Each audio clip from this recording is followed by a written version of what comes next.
एक दो नहीं, 2 दर्जन से अधिक लोग की मौत हो। शराब को बढ़ावा दिया वो कोई और नहीं, वर्तमान मुख्यमंत्री नीतीश कुमार ने ही।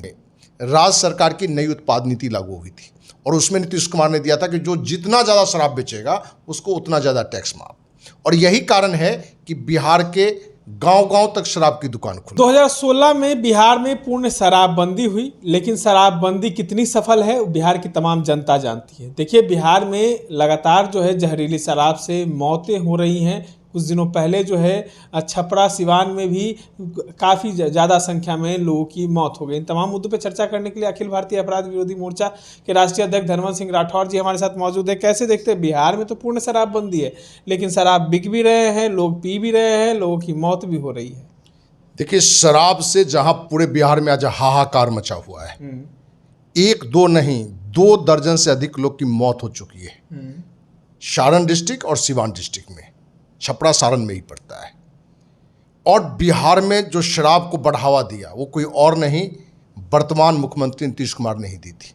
क्योंकि 2007 में राज्य सरकार की नई उत्पाद नीति लागू हुई थी और उसमें नीतीश कुमार ने दिया था कि जो जितना ज़्यादा शराब बेचेगा उसको उतना ज़्यादा टैक्स माफ। और यही कारण है कि बिहार के गांव-गांव तक शराब की दुकान खुल गया। स्कूल, कॉलेज, हॉस्पिटल, मंदिर, सब जगह, मस्जिद, गिरजाघर, गुरुद्वारा, हर जगह खुल गया।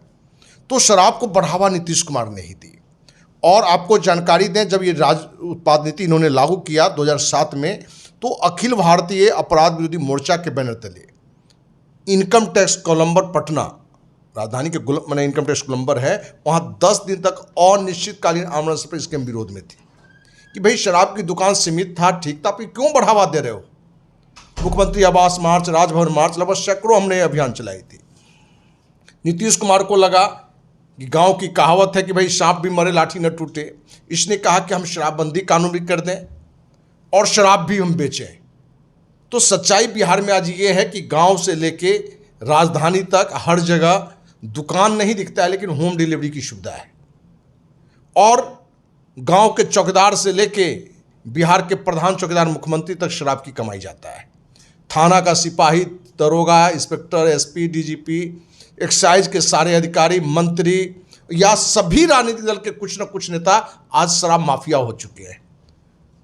लोग तो समझ रहे हैं शराबबंदी कानून है, लेकिन सच्चाई क्या है? यदि शराबबंदी कानून है तो भाई 2 दर्जन लोग कैसे मर गए? कैसे मर गए? क्योंकि शराबबंदी के बाद सैकड़ों लोग जहरीली शराब पीने से बिहार में मरे। सैकड़ों लोग, हम कहें तो हजारों भी कह सकते हैं, लेकिन डाटा उसको बाहर इसलिए, कुछ लोग मर रहे हैं लेकिन कानूनी रूप से नहीं फंसे और परिवार का लोग नहीं फंसे, उस बात को दबा देता है लोग। लेकिन थोक में जब जब मरता है तो ये बातें मीडिया आप लेकर आते हैं। तो आपको जानकारी दें कि नीतीश कुमार ने इस पूरी खेल को सिर्फ अपनी खेल के लिए रखा, क्योंकि इनका एक ही लक्ष्य है, सत्ता में बने रहना। और सत्ता में बने रहने के लिए इन्होंने शराबबंदी कानून हो या कुछ राजनीतिक ऐसे मुद्दे रखे, आपने देखे होंगे कि ये अपने सत्ता के लिए कभी इधर कभी इधर, कभी बीजेपी के साथ, कभी आरजेडी के साथ, तो बिहार हित की कोई सोच करेगा तो वो सही डिसीजन लेगा। तो शराब के मुद्दे पर ये हमारा आरोप नहीं है, केंद्रीय स्वास्थ्य परिवार कल्याण मंत्रालय की भी रिपोर्ट है, जिसके सरकार के हिस्सा है नीतीश कुमार।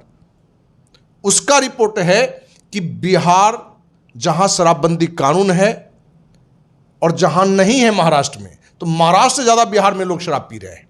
और इतना पी रहे हैं कि 25,000 करोड़ रुपया सालाना नुकसान है। कितना? 25,000 करोड़।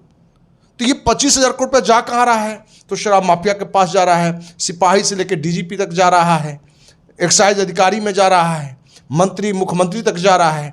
और नीतीश के पास एक बड़ी चोर टीम है, जो मंत्रिमंडल का ही है, जो चोर टीम है, अधिकारी कुछ रिटायर है, वो चोर टीम है, उसका काम है इस सारी व्यवस्था करना। और नीतीश सत्ता में बने कैसे रहना है, ये पूरे बिहार का एक एक लोग जान गया है। तो ये जो घटना जो आज हाहाकार मचा हुआ है, लंबे समय से हम विरोध कर रहे हैं।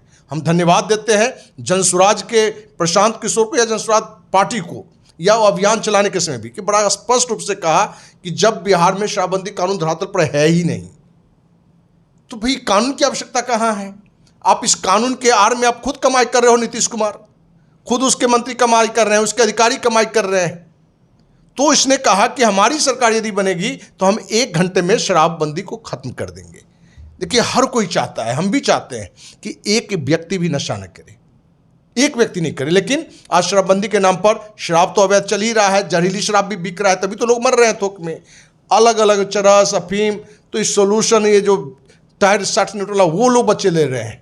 हनुमान जी, एक सवाल है कि पहले कहा जाता था, लोग कहते थे कि बच्चे शराब के धंधे में जो है सम्मिलित नहीं रहते थे, बच्चे घर घर जाके जो है दारू नहीं पहुंचाते थे, लेकिन अब जिस तरीके से बच्चे भी इस चीज़ में शामिल हो रहे हैं, तो कहीं ना कहीं उसका भी भविष्य खराब हो रहा है। देखिए, बच्चे ही नहीं, बच्चे के साथ साथ महिलाएं भी आज शराब तस्कर बिहार में बन गए हैं। गरीब महिलाएं काफ़ी पकड़ाई भी हैं। जो बच्चे स्कूल में, प्राइमरी स्कूल में, मिडिल स्कूल में, हाई स्कूल में पढ़ने वाले बच्चे हैं, वो झोला में 1-2 शराब बोतल लेके घूम रहा है, क्योंकि एक बोतल से उसको 5 गुनी 4 गुनी पैसे मिल जा रहे हैं। तो बच्चे भी तस्कर बन रहे हैं, महिलाएं भी तस्कर बन गई हैं। नीतीश छाती पीट पीट के अपने बोलते रहते हैं कि भाई हमने महिलाओं की आवाज़ सुनी है। भाई आपने कुछ नहीं सुनी, महिलाएं की आवाज़ आपने क्या सुना? 1 लाख से अधिक परिवार का पुरुष जो है सो जेल के अंदर में, और सारे लोग गरीब हैं। जिस अति पिछड़ा और दलित की गीत गा के सरकार में बने रहना चाहते हैं, उनके परिवार के लोग वहाँ हैं। जो अमीर वाले हैं तो मौज कर रहे हैं। मैं दावे के साथ कहता हूँ, IAS, IPS, जज, डॉक्टर, अधिकारी सभी बिहार में शराब पी रहे हैं, थोक में पी रहे हैं। हम तो एक सीनियर IPS के यहाँ गए तो शराबी से ही स्वागत के लिए हमारे पास लाया। हमने कहा हाथ जोड़े कि भाई हम तो एक दिन चाय भी नहीं पिए।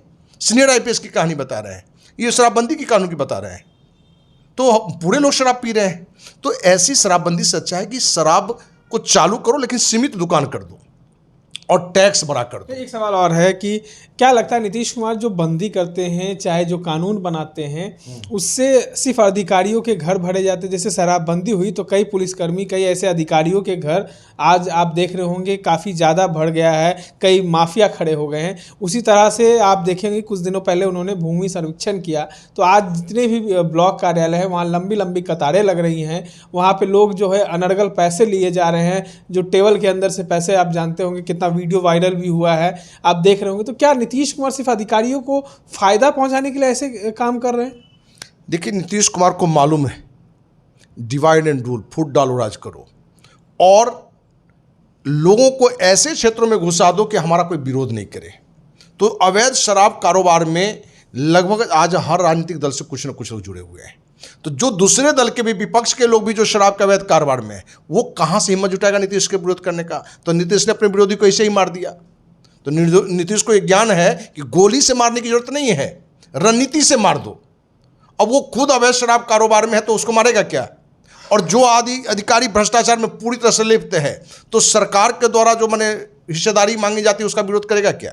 नहीं करेगा। तो नीतीश को सिर्फ सत्ता में बने रहने के लिए, जिसे लोग सुशासन बाबू कहते हैं, सही मामले में हम कहें तो दुशासन के रूप में कुशासन बाबू हैं। शराब का मुद्दा हो, महिलाओं के साथ दुर्व्यवहार का मुद्दा हो, भ्रष्टाचार का मुद्दा हो, ये कहने में हमें कोई गुरेज नहीं है कि लालू काल में रियल में जंगल राज था, अपराध बहुत बढ़े हुए थे, लेकिन भ्रष्टाचार लालू राज से 5 गुनी से 10 गुनी ज़्यादा नीतीश के काल में है। 5 से 10 गुना नीतीश के काल में है। और जो पुलिस प्रशासन अपराधियों के लिए बनाया गया है, उसका काम हो गया कि अब शराब के खेल में कमाई कैसे करोगे और ऊपर भी नीतीश तक कैसे भेजोगे, मंत्री तक कैसे भेजोगे। ये बात हर कोई को मालूम है। तो बिहार में अपराध भी जो इधर बढ़ा है शराबबंदी के बाद, इसके पीछे एक बड़ा कारण है कि जो भी पुलिस का ड्यूटी अपराधी को पकड़ना था, अपराध को रोकने में ध्यान देना था, वो शराब के अवैध कारोबार में वो भी एक बड़ा रोल अदा कर रहा है। और उस रोल का एक बड़ा फायदा सरकार के मुखिया नीतीश तक जाता है। और नुकसान किसका? तो बिहार की गरीब जनता का। और ये भी 25,000 करोड़ सालाना नुकसान है। इसलिए अखिल भारतीय अपराध विरोधी मोर्चा जनसुराज के द्वारा जो अभियान चलाया गया, जो पार्टी बनी है और जिस सिद्धांत के तहत आया है, हम उसका समर्थन इसलिए बात करते हैं जिससे बिहार वासियों का हित हो। जो जात धर्म से ऊपर उठ के, राजनीति अपने हित से ऊपर उठ के यदि कोई कार्य करना चाह रहा है तो उसको सपोर्ट करना चाहिए। और शराबबंदी नीतीश सिंह की नौटंकी है, ढोंग है, इसलिए इसको खत्म करके एक नई सिस्टम लागू करना चाहिए जिससे बिहार को भी एक आमदनी हो और सही शराब भी कुछ ही लोग पिए तो अच्छा पिए और उसके पैसे से बिहार में रोजगार की व्यवस्था हो। क्या लगता है 3S जो है नीतीश कुमार को इस बार विधानसभा में ले डूबेगा? देखिए, ये तो प्रशांत किशोर या लोगों ने के कहना काम है राजनीतिक तरीके से कि भाई शराब सर्वे, स्मार्ट मीटर, क्योंकि स्मार्ट मीटर के नाम पर भी आपको मालूम है कि उस जिस कंपनी के द्वारा ये लाया गया है वो शुरुआत में ही IAS संजीव हंस को मर्सिडीज कार दिया, जमीन खरीदने के लिए पैसा दिया। तो जब एक IAS को मर्सिडीज और जमीन का, तो नीतीश तक कितना पैसा गया होगा, नीतीश के जो चोट टीम के मंत्री हैं उनको कितना पैसा गया होगा, ये सब लोग जानते हैं। तो नीतीश के सारे काम के पीछे सत्ता केंद्रित है, सत्ता में कैसे बने रहें, तो ये सारी चीज़, और ये 3 लेके ही नहीं डूबेगा, और भी कारण है। और शराब तो मन इनको साफी लेके डूब जाएगा, ठीक ना, शराब साफी लेके साफी इनको लेके डूब जाएगा, क्योंकि बिहार की महिलाएं ये बात को जान गई है कि नीतीश कुमार शराब के नाम पर हमको बेवकूफ़ बना रहा है। हमारा पति जो पहले 500 रुपया कमाता था तो 50 रुपया पीता था, 450 घर में था, अब क्या है 500 में से 250-300 शराब में देता है, वो भी जहरीली शराब में देता है। तो नीतीश कुमार जो है शराब बंद नहीं किया है, शराब बंद का एक नौटंकी करके शराब को पूरा भिजवा रहा है, और अवैध शराब भिजवा रहा है, जहरीली शराब भिजवा रहा है। तो महिलाएं भी जान गई है, जो इनकी पावर था उसको लोग समझने लगे हैं। सर्वे के नाम पर जो इन्होंने खेल किया है उसको भी लोग जान रहे हैं। तो नीतीश कुमार की सारी जो रणनीतियां हैं वो सिर्फ सत्ता पर केंद्रित है, उस सत्ता में बने कैसे रहें, क्योंकि वो चाहते हैं कि जब हम मरें तो उस समय तक भी मुख्यमंत्री रहें, मौका ईश्वर दे तो प्रधानमंत्री राष्ट्रपति भी बने, उसी उम्मीद में वो जीते हैं। चलिए देखिए, तमाम बातों पर अपनी राय अखिल भारतीय अपराध विरोधी मोर्चा के राष्ट्रीय अध्यक्ष धनवंत सिंह राठौड़ ने रखा है, और साफ साफ कहा है कि देखिए जिस तरीके से बिहार में शराबबंदी 2016 में की गई थी, तो कहीं ना कहीं जो शराबबंदी है वो पूर्णता नहीं हुई है, अभी भी इसमें कहीं ना कहीं छेद है। तो तभी तो लोग पी रहे हैं, लोगों के घर तक पहुंच रहा है, और वो भी नहीं प्योर नहीं, जहरीली शराब जिससे लोगों की मौत हो रही है। क्या इस बार 3S जो है नीतीश कुमार के लिए गले की हड्डी बन जाएगा? इस तरह के तमाम अपडेट्स के लिए बने रहे हमारे साथ।